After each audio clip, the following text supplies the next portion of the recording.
অন্তত ৩০ জন সংসদ সদস্যের বিরুদ্ধে বিপুল সম্পদের গোয়েন্দা তথ্য রয়েছে দুর্নীতি দমন কমিশনের কাছে।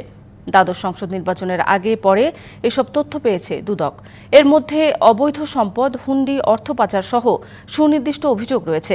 অভিযুক্তদের মধ্যে ফেনীর একজন সংসদ সদস্য সহ ১০ জনের বিরুদ্ধে মালয়েশিয়া সেকেন্ড হোম প্রকল্পে বিনিয়োগের তথ্যও আছে। তাদের সম্পদের পরিমাণ জানতে মালয়েশিয়ার সংশ্লিষ্ট কর্তৃপক্ষকে চিঠি দিয়েছে দুদক।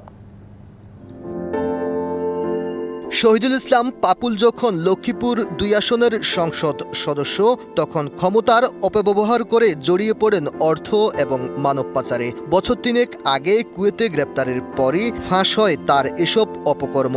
এরপর নড়েচড়ে বসে দুদকও।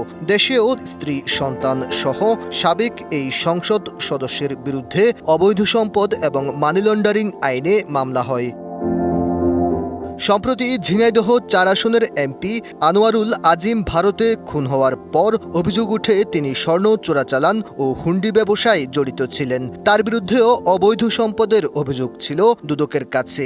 গত ১০ বছরে আনোয়ারুল আজিমের সম্পদ বেড়েছিল ২২২ গুণ, কিন্তু দুদক তার বিরুদ্ধে কোনো অনুসন্ধান কার্যক্রমই শুরু করেনি। ওয়ালটন ফ্রিজ কিনে অনেকের মতো আপনিও হয়ে যেতে পারেন মিলেনিয়াল। সেরা পণ্যের সেরা অফার। নাটোরের একজন সংসদ সদস্যের বিরুদ্ধে অবৈধ সম্পদের তথ্য পায় দুদক। দুদকে আসা একটি প্রতিবেদনে বলা হয়, কানাডার স্কারবারু শহরের হেয়ারউড সড়কে অবস্থিত ৭৩ নম্বরের বাড়িটি ওই সংসদ সদস্য স্ত্রীর নামে কিনেছেন। বাড়ির মালিকানার তথ্য দিয়ে অভিযোগ পেলেও এ বিষয়ে দুদকের কোনো পদক্ষেপ জানা যায়নি। দুদকের তথ্য বলছে, অন্তত ৩০ জন সংসদ সদস্যের অস্বাভাবিক সম্পদের গোয়েন্দা তথ্য রয়েছে তাদের হাতে। বাংলাদেশ ব্যাংকের আর্থিক গোয়েন্দা ইউনিট BFIU, সরকারের গোয়েন্দা সংস্থা এবং দুদকের নিজস্ব গোয়েন্দা ইউনিটের মাধ্যমে এসব সংসদ সদস্যের নামে বেনামে দেশে বিদেশে বিপুল সম্পদ থাকার তথ্য প্রতিবেদনে রয়েছে।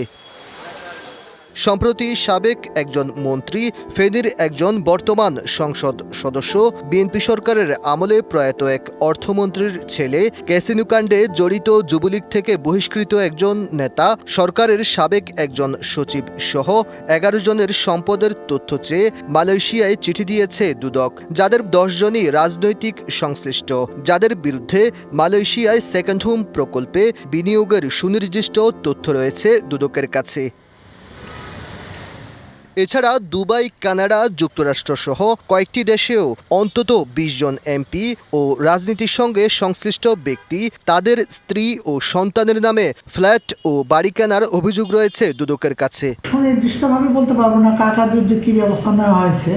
আমি জেনারেলি বলতে পারি যে কাউকে আমরা ছাড়ও দিচ্ছি না, কাউকে আমরা আক্রমণও করছি না। দুদক কমিশনার জানালেন, তথ্য প্রমাণ পেলে যে কারো বিরুদ্ধে তারা আইনি পদক্ষেপ নেবেন। যে অভিযুক্ত সে তার বিরুদ্ধে সঠিক তদন্ত হয় এবং আওয়ামী লীগ, বিএনপি সবাই বিভিন্ন সময় শাস্তি পায়। Aditya Arafat, DBC news, Dhaka.